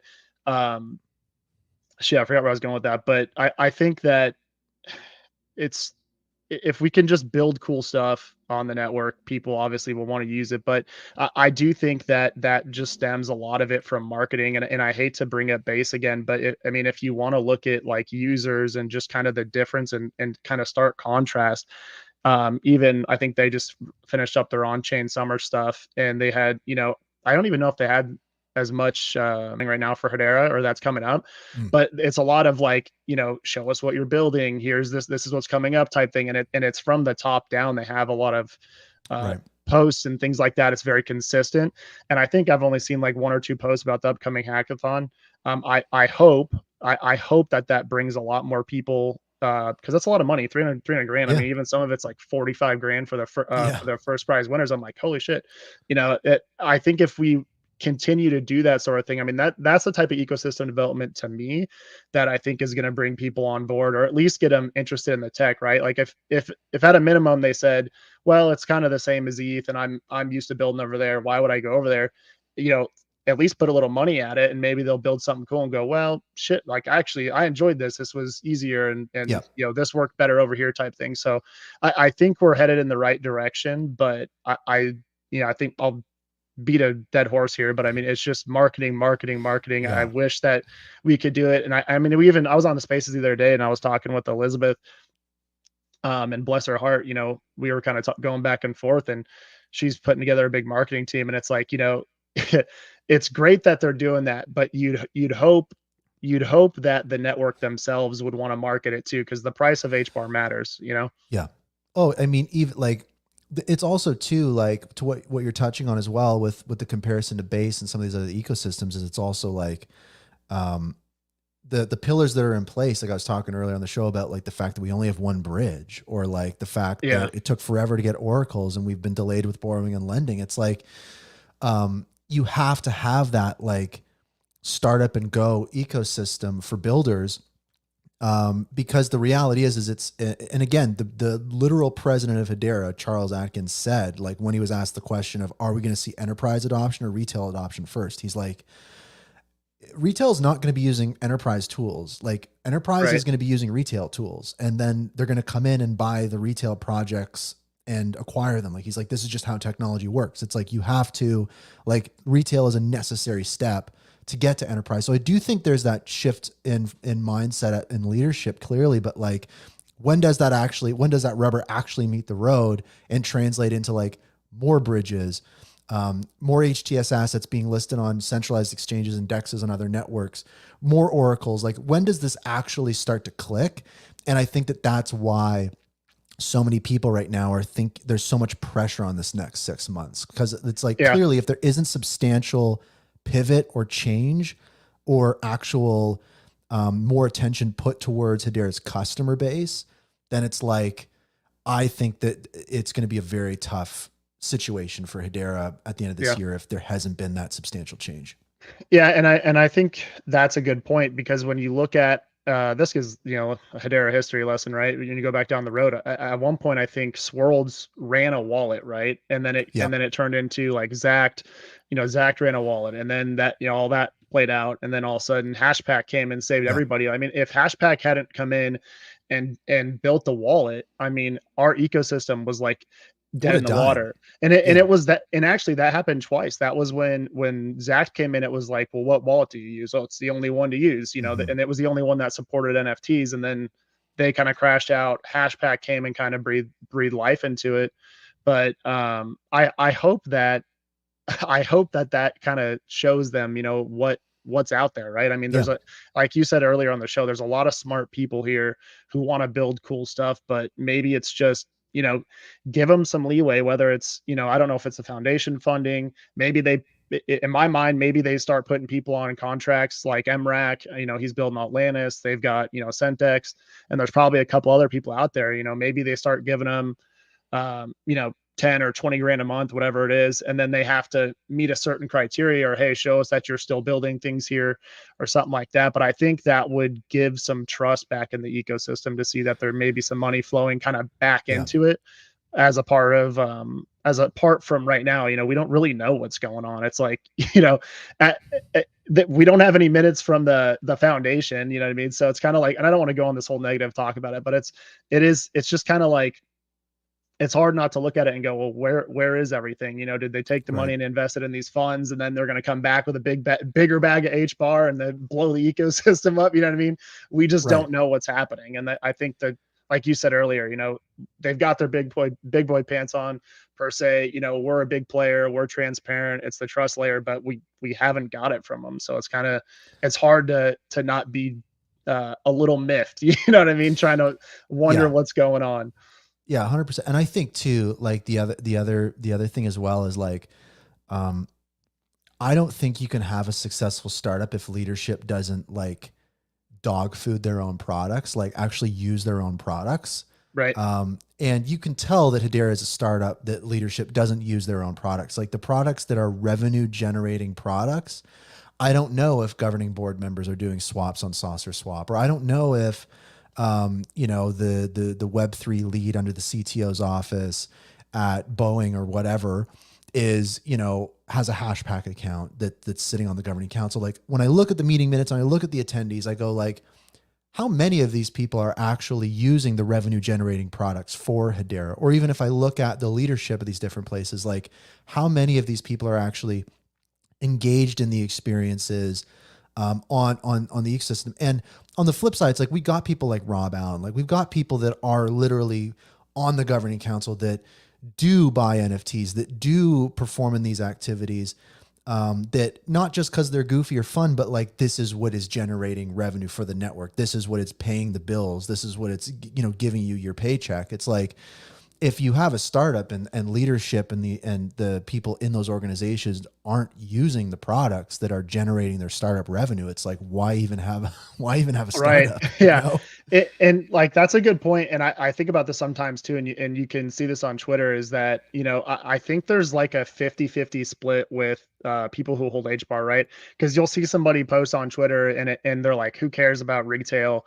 You know, Right. I'm here for the enterprise, 100-year company, you know, all this stuff, which is fine. Like that's how I used to think too. You know, I didn't really care. I'm like, Same here. you know, they'll save us type thing. But the other part of that is, you know, HBAR is a great network. The price action, all that stuff is down, but the actual coin itself, like the reason it's good network is it's not expensive. They, you know, we don't, I hate to say it, but the tokenomics, like you don't have to hold a big bag to do anything right now. You don't, you know, there's no community nodes. You're not getting staking rewards. So these enterprises aren't really incentivized to hold this giant bag to force the price up. So, you know, you need, if they want that, I think we need retail builders to build these big tools and kind of lock people in on the price of HBAR if they want the price to move. That's kind of where I'm at on it. Cause at this point, it seems like, you know, you look for a reason to hang on to it and it's not there. I hate to say it, it's like it's purely at this point, purely speculative. You don't have an incentive to hang on to it. If I'm wrong, correct me, but it seems that that's kind of where it's at right now. And it's kind of sad to see it. Yeah. And you're right. I mean, there are multiple camps of people and it's like, I have nothing wrong with people that are just holding on to HBAR. It's like, yeah, probably they're going to do well if they're long-term investors, whatever. But it's like, to your point, it's like, it is weird to see people that are almost like anti-retail. Cause it's like, you're going exactly against your investment thesis. And the other thing too, is like the Hedera token service was made and we have other tokens on the network now that inherit all the good qualities of HBAR that are seeing crazy price action. Right. Like we have INOs and we have like all these tokens. Like I was just talking about like GRELF being listed on a centralized exchange. It's like, we're seeing some of this stuff. It's like, it's the same as investing in general. It's like, are you just going to buy a stock or are you going to buy like a slice of America? You know what I mean? It's like, are you actually going to buy a slice of this ecosystem and look at it more holistically and go like, well, like maybe like HBAR doesn't need to like pump super hard in the short term. It's like, maybe this network has a bit of a different dynamic because some of these project tokens, like again, even Charles Atkins, the president of Hedera, said is like everyone in his career working from, you know, the Federal Reserve and, you know, like other Web3 networks to now being in Hedera. He's like, when I talk about people in leadership positions or anything like that, he's like, they got into Web3 through Doge, through meme coins, through BNB, like through whatever. And he's saying that like most likely the mass liquidity that's going to come into this network is like not going to be through HBAR. It's going to be through project tokens from the enterprise level of like, we've got CLSQ that's going to issue their token and they're a NASDAQ traded company that's going to be issuing a Hedera token, or we've got, you know, wallets and marketplaces making tokens and even like meme coins and stuff. It's like that, I think, is where the magic is going to start to happen, but it's not going to happen if Hedera doesn't also see it happening.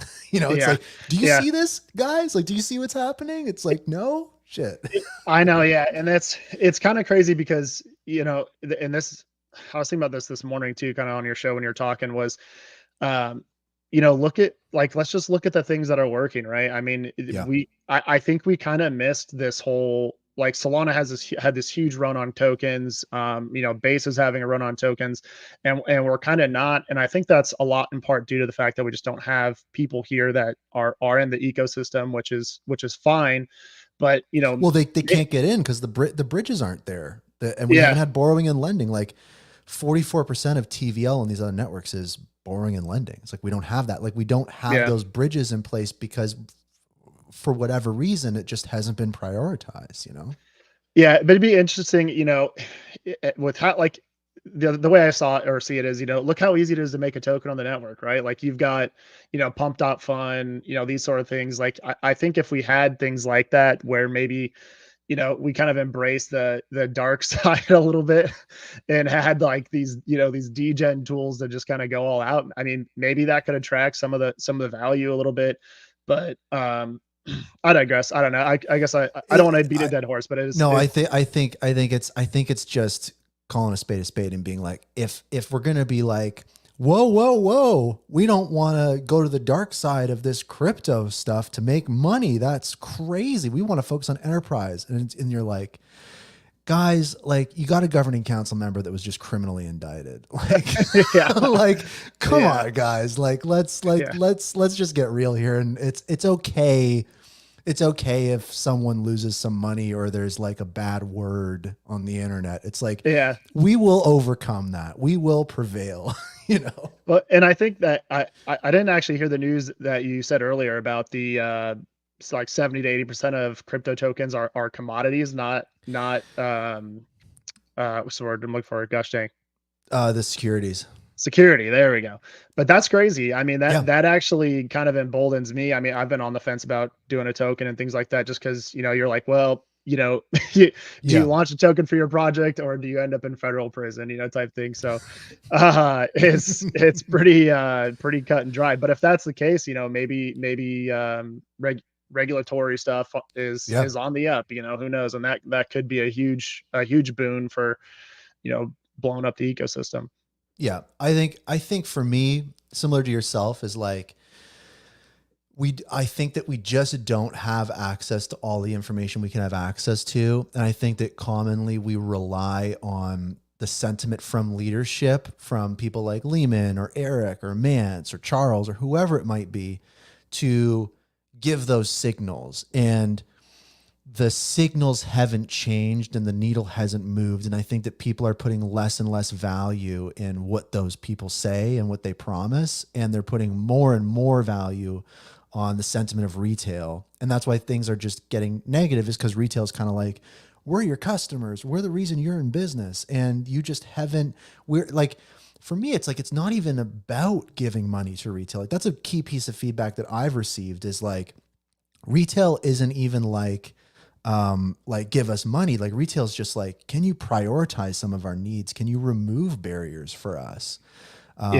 And I think that it's just talking about those bare minimums. So I think that I feel optimistic because what I've seen is a retail ecosystem on Hedera that's like, I think way more powerful than they realize. And I think the key here, kind of coming back to the Hashinals stuff, is like, can we set aside differences? Can we understand that nobody needs to fail for us to succeed in this retail ecosystem?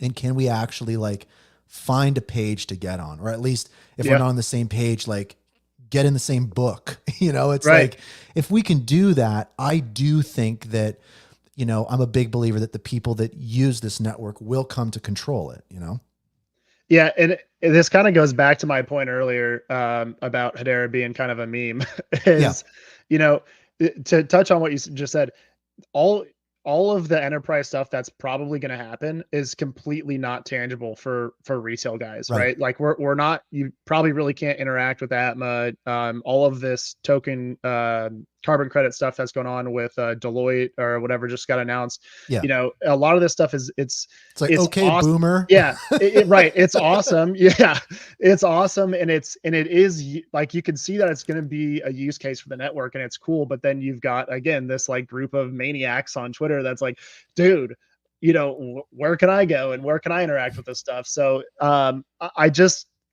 I think that that's kind of something interesting to look at is, if these guys and these big companies had made the choice to use Hedera, why wouldn't we, right? So, and if they're going to keep the network up and it's going to run and be efficient and safe, all the reasons, why we want to use it, let's build some cool shit here and get it, get it up to where we think it can be, right? And then kind of let the chips really go. Yeah. Before I let you go, I kind of want to say like what I take away from this conversation. I think the most bullish kind of thesis I can give as a builder is like, there is the risk to reward ratio, right? And I think that on the outside, I think that it's fair to say that like, as a retail builder, now is one of the riskiest times to do that in Hedera. Yeah.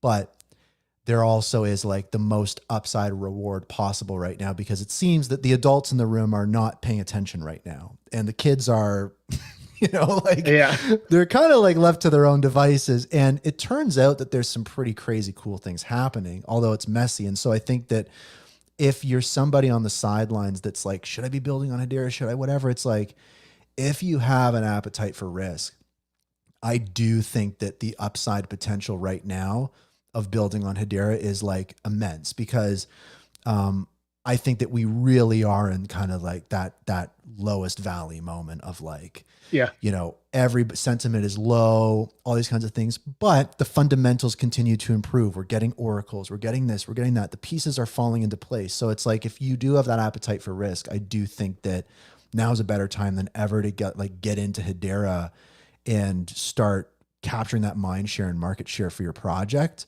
And I see, projects like Bonzo Finance and HLiquidity and Sierra Finance on the borrowing and lending side. And it's like every day it must be like, oh, are we on the right network? Like, What are we doing? And so I think that like you look back at any kind of major startup or success story, it's like Microsoft, Apple, NVIDIA, OpenAI, like all of these different, like Tesla, like SpaceX, these big success stories that we see, Amazon, like Visa, whatever it is. I think that the DNA that they all share is like they entered an industry or an ecosystem or a market when it was like in shambles, and they managed to kind of like scrap their way through and survive essentially all their competitors. And so it's like, we can go down those levels. They like to say, Lehman likes to say Hedera is in that same position where it's like, we're going to have a bunch of networks and then they'll all die off and we'll end up with 5 or whatever. And Hedera will be one of those. It's like, okay, interesting. And it's like at a kind of micro level on Hedera, it's like, we're seeing that little cycle now where it's like, if things haven't been torn down right now, I don't know how else to define it. We've lost so many people, we've lost so many projects, but if you survive, I think there could be crazy upside potential, but it is risky. Yeah. And I think that's a good point. I mean, and that's kind of what you just said is kind of where my head's at, like I talked about earlier, I've dabbled on building on base. I've dabbled with Hedera, and kind of, for me right now, I at least for my own well-being, right, I'm like, well, you know what, we've been here this long, let's just ship something that we can put out there that's tangible, and we'll build on the network. And if I don't like it, at least it's a good stepping stone and learning, and if we need to adjust fire from there, we will. But I think that's a good point, is that the eyes on Hedera, right? If you build here, most likely you're going to get known from everyone on the network. It's a small network. If you build on Solana or Base or some of these other things, I mean, you could get lost in the minutia, if you will, because there could be a bunch of other competitors. I mean, that's kind of a beautiful part about being on a smaller network is, if you're the first guy to do something really cool or be a key player, you're going to get kind of adopted. I mean, we saw that with Zeus when Zeus was really the only market, and then they kind of fell off. And now really it's, Centex, you got MRAC doing Atlantis, and some of these other things. So, it's a smaller, user base, I guess, if you will, right now. But I think you hit the nail on the head is, you're kind of, it's risky to build here. But your upside, basically building on Hedera right now is the equivalent of building a shitcoin.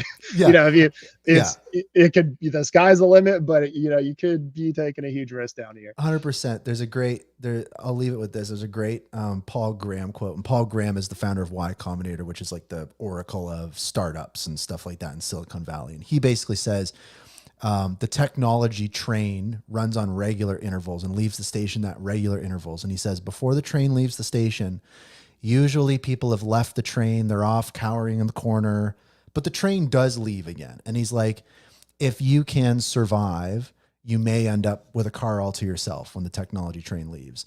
And so that kind of what that's speaking to is kind of what we're talking about is like, there's a chance that this thing really takes off. And it's like, if you're around, there you go. And the key is just surviving, Yeah. The thing that kills every business is running out of money. Yeah, that's a great quote. I mean, and we'll see. Nobody knows what's going on right now. We're going to see what happens, but you got to have conviction somewhere, right? And I think thankfully, there's a lot of hardcore HBAR guys. I mean, like I said, my resolve's been shaken a little bit, but I'm like, you know what? Let's just ride this thing.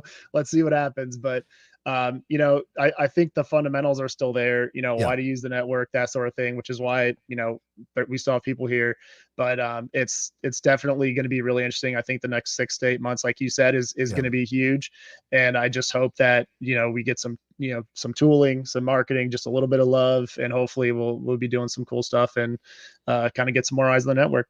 Yeah. If it's January and I'm still talking about coupons, I don't know what I'm going to do. But, yeah. Could be January 2026. You don't know.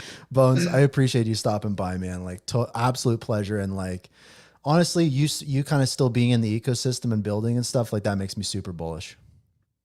Thanks, man. I appreciate it. Well, thanks for having me on. I was definitely, you're a little nervous to come up here, first time caller, long time listener, but appreciate it. Absolutely, man. Take care. Appreciate you. Honestly, Bones is a legend in this ecosystem. And I would say anybody in leadership or at Swirlds or the governing council or whatever it is, listen to people like this. I mean, these are the people that are building on the network, generating revenue and onboarding people and have been for literally years. So I would say definitely like, everyone's got their quirks and the retail ecosystem might seem a little chaotic, but it is what it is. I mean, double down on it. I'd say, shout out to, Paul, appreciate you. Yeah. It's so funny. This is a key piece of feedback I get about the show. We'll wind it down in a minute here, but one of the pieces of feedback I'm getting from the show is I felt like a lot of the guests, a lot of people in the ecosystem and myself have kind of like maybe been complaining and being negative, or you could argue bearish or different things like that. And I've been expecting more people to be like, oh, you got to be more positive, or, oh, you got to whatever, you're bumming me out. But it's kind of been the exact opposite. It's really weird. Like people have reached out and kind of even, on the show, like Paul, it's like by getting a little cathartic about things, talking things through, being real, pushing on the corners of everything. It's like, it actually makes you more optimistic in a way. And I think that it shows the maturity of the ecosystem and of the network and the community. I think that that's potentially something that can be an additional thing that sets Hedera apart is Hedera has a retail community that takes things head on in, a measured professional approach. Like there is like a level of professionalism that the Hedera retail ecosystem, as chaotic as it is, has. Like these people with wacky PFPs and goofy names on X is like, when you really think about it, these are people that have been here for years that I've had great conversations with, that are consistent, and you kind of go, okay, there's something here. And that's a key piece of feedback that people from other ecosystems share, when they talk about Hedera and versus other communities and other networks. They're like, the Hedera community is so knowledgeable and professional and this and that. So I don't know. I think we got something amazing here. Let's try not to fuck it up. And I think that, as we continue on, like I'm pretty bullish. I'm looking forward to it. I think it'll be great. But a big episode, guys, big episode. Breadcrumbs are fresh and we'll see what happens. Deloitte going to become a governing council member? I don't know. Are we, just a bunch of boomers here buying HBAR and, precious metal people? I don't know. Are we a bunch of degen, chaotic, crazy people? I don't know. We'll find out. And thanks. Show's live every Wednesday, 12 p.m. Eastern, 9 a.m. Pacific. Hashgraph enthusiasts, thank you so much, everybody. Hello, future. Goodbye, past. Thanks for listening to the Hashgraph Enthusiast Show, hosted by Brandon Davenport. Listen to past episodes and support the show at itsbrandond.com/hbar.